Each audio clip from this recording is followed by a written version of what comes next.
Yeah. Do you start to get like, why have you had better luck than some of these guys? I kind of reeled it in, bro. You mean why am I still alive? Yeah. Is that what you're asking me? Yeah, I didn't want to say it like that. No, that's cool. It's cool. I think, honestly, if we stayed up for 3-4 nights in a row partying, I would still go work out. Right. Nobody else would. I would still go train. I would still eat good. The training prayers and vitamins, I was actually doing that. Praying that I wouldn't die and eating the vitamins. Still a prayer. Yeah. But even if the vitamins are Percocets, I'll have whatever. Couple, maybe a couple more. But a couple more than a couple. I mean, look, when they came out with Somas, dude, I drove a car into an invisible driveway. Yeah. And went to get taken in for that. That was one of the drugs of choice for the wrestlers. Yeah, it was very dangerous for them because it would shut people's throat down. My buddy Richard died. He choked on some chicken that he didn't even know he was eating. And but he took some of those muscle relaxers. They relax your throat so much it doesn't pull the food down. A lot of people choke to death. Yeah. A lot of guys would get the Soma shakes. I don't know if you ever saw that, but that's a little scary. Yeah. God, it sounds like a TikTok trend almost. It's just like somebody beating it, just like, and they can't stop. Or they'll be walking and they freeze. And I've seen it happen so many times when you're eating 10, 20 of them at a time, But people were taking that much pain pills to feel okay, huh? Oh, yeah. And, for me, I would always, I never went down that road. Yeah. With, if you're supposed to take 1 or 2, that would be it. I never went down that road, 5 or 10. I never did that, We didn't have addiction, it doesn't sound like really. Man, no, when it came to weed or this and that and the other, I could quit and not do it for 3, 4, 5 years. It wouldn't matter. Yeah. So it's like, but, I just think because I was real consistent with the training and actually trying to eat good in between all the craziness of the drinking and raising hell, I kind of like stayed on track where I would see these guys defect for weeks and not go to the gym and just drink constantly and just not eat and not sleep. And I can't handle it, man. I had to be the lead dog, man. Right. I still had to be the main event where they could be on the match underneath me and be slacking. Right. I had to blow the roof off the place. Yeah, man. I had to deliver. I didn't want anybody stealing my spot because they were all trying, every night. Yeah, I guess it's strange because you're teammates, but at the same time, they're low-key trying to take your throne. Oh, yeah.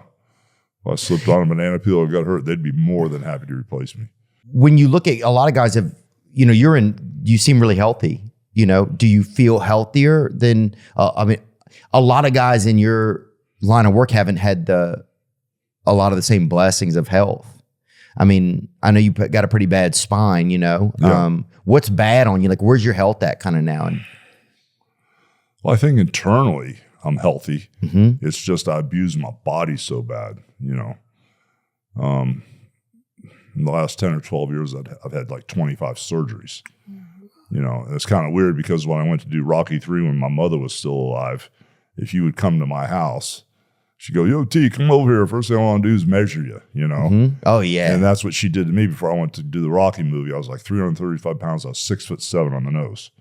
Well, then right before my mother died a few years back, she wanted to measure me, and I was 6'4.5". Between the 10 back surgeries and the 2 knee replacements and the 2 hip replacements and the abdominal stuff and the shoulders and all the surgeries I've had, and plus you get older, you shrink up a little bit. Yeah, you get a little bit. So, yeah, I mean, other than, like when I'm with Sky and we're walking, I lean on her. So it looks like we're in high school. I'm like, "Hey, baby, what's up?" I'm really just kind of like hanging on, for the ride.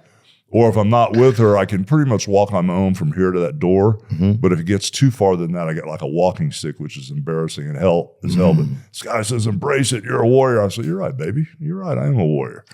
It's a cool way to look at it. Yeah. So I'm trying to adapt, but, we're going in Monday, tomorrow morning for another myelogram, because I'm having some more issues with my back, and they're going to see if the disc is pushing the spine above the hardware.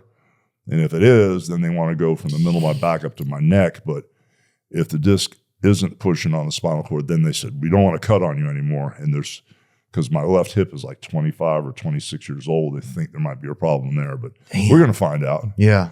But it's all from that damn fake wrestling business. Nobody told me it was fake. The only thing that I really dug was, being in the ring. Because when I was in the ring, I was real present. You know, I didn't think about anything else. You know, ex-wives, ex-girlfriends, kids, business problems, money problems, 3 or 4 guys that wanted to kill me in the back. I didn't think about anything. You know, when I was in the ring, I was completely in the moment. Yeah. You know, and when the one thing that really worked for me was once I clicked, I was not Terry Bollea. When I went to that ring, I was Hulk Hogan, brother, and I believed it. I mean, I believed when I was in there, I wasn't afraid of anybody or anything. And that was my attitude, you know, because if I didn't believe it, you're not going to get them to believe it that are watching. I believed it. So I was so dialed into that character, man. I lived through that thing, and it got me through a lot of craziness. You know, it helped a lot. Yeah. Was there a part where it started to like, where did it start to, because everything I noticed, like there's a part where it's fun, it's beginning, and then it becomes work, you know? Yeah. Did it start to feel like that at a certain point? I mean, even if you're a hero to the world, it's still. Yeah, I hated it. Yeah. I hated it. I hated the business because of the traveling.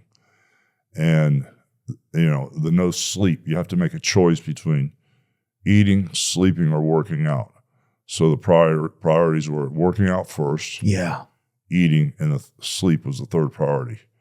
So like if we wrestled in Madison Square Garden tonight, you know, and all of a sudden we're supposed to fly to St. Louis, short flight, hour and a half to St. Louis. Well, all of a sudden you get to LaGuardia, planes canceled. You know, oh my God, you can't, you know, now it's delayed, And it just, you spent all day in the airport.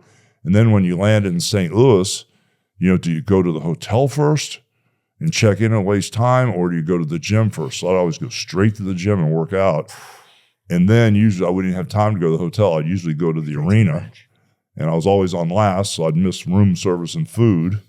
So that was always a scramble. And then I'd check in the room later at night, you know. So it was just a potluck. Sometimes the flights would be on time and sometimes they wouldn't. But the traveling, I hated the traveling because I was flying 300 days a year. And it burns you down. I mean, it's brutal. Even with stand-up comedy, it's like we get to, sometimes you take the overnight flight because it's the cheapest back then. So sometimes when I was living in California, we'd fly. So I get in at 5:30, you get in at 6:30 in the morning or something. So then they take you straight to radio, right? So then you're there for 2 hours and then you get back to your hotel. Now it's around like 11 a.m., but you haven't slept really. So you try to get a few hours of sleep and then you get up and want to live. It's just that the traveling burns people out, man. Yeah, and you get off stage last, the food call's already been done. You're like, fuck, man. I remember I used to tease John Belushi, you know, because we'd jump on a blower Friday night out of JFK. What do you mean a blower? All night, you know, nonstop. I was even an 8-ball. That guy died of coke, I think. Whatever. But I jump on the Pan Am, you know, to go to LA, and we'd land. I said, all right, brother, I'll see you Monday, you know, because he was on the flight back Monday morning. I'd be on it. And he'd see me Monday. He goes, oh, man, I'm just beat for this traveling. Well, I said, since you got here Friday night, bro, I've already been back to New York and back once. I had to fly back to wrestle at the Capitol Center. I've been back. So since you've been here wrestling for 48 hours, I made the trip there and back again. He goes, no, you didn't. I said, I swear to God I did, bro. You know, because you're out of your mind. I said, well. So there was a lot of, but that's the part I hated was the traveling. Yeah. How tough was it? Because you have a family, right? Yeah. And how tough was it?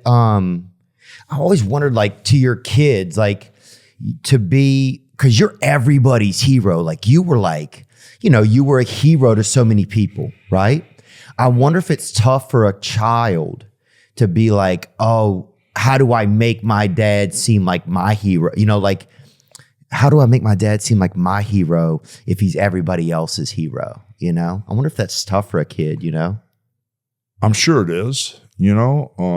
The kids were real aware of who I was, but, you know, the moment I would come home, bro, that Hulk Hogan thing was dropped. Really? At the front door. I didn't have any pictures in my house of me, no wrestling crap in the house at all. I didn't want it in my house. Some guys have belts hanging and pictures of themselves and stuff. But would you ever mess up? Would you ever be like, go to your room and don't come out till the bell rings or something? like would you ever like?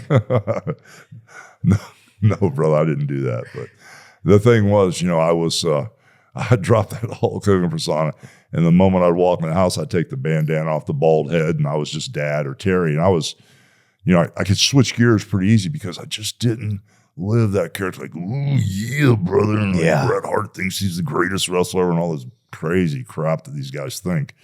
You know, I just let it go, man. It was a job, and I was real good at what I was doing. There had to be a degree of separation with me because you'll end up killing yourself. You know, you can't live up to that character. I mean, all my guys are dead, and I was the ringleader. You know, I was a ringleader. I was running them all hard, and I'd come to the edge and I'd stop after about 4 days. You guys keep going. I'm out. You know, so it's I had to draw a line in the sand. So you were able to do that pretty. It came naturally for you. It was pretty easy to do. I'm really good at stopping things or starting things, and she's been around me a little while now. But she's beautiful. She is. You're handsome, but she's better. Well, you're not my type, brother. So okay, thank you. You just hold your horses back, all right? Yeah, and same brother. Yeah, I like sisters. But with that baby, I got me a whole new family too, so I'm good. I'm real good. Nice, congratulations. What were we talking about? I look at her and I forget what I was talking about. Look, I feel you. I agree with you. You just look. That's all you get. I'm not going to look again. Don't look again. I won't lie. Don't look again, bro. I'm over here, brother. Yeah. Cool. We're good now. Yeah, there's a lot of guys that have passed away. Did you go to some of the guys' funerals? What was Yeah. And I quit doing funerals and weddings because I walked in on so many hotel rooms where the guys were passed away, you know? And over the years, I mean, I don't know the numbers now, but you could probably Google it. One of your guys could tell you right away. But you know, with baseball, let's say over the last 20 years, what do you got? 20 guys died, or basketball, 20, maybe it's 30 or 40. I don't know. You know, hockey, maybe 10, 15, 20.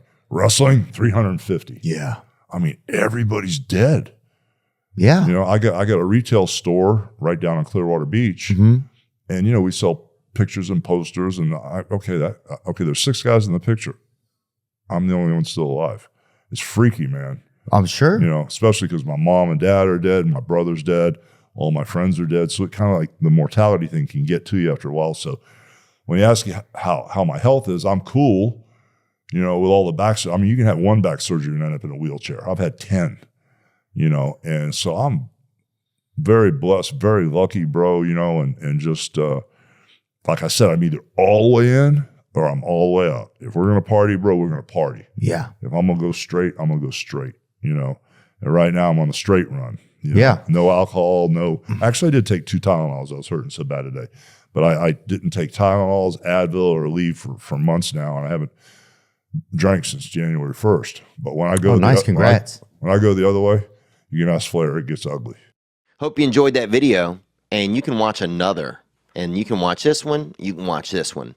Different options, different choices. Some guy just brings you 1 option, not this guy.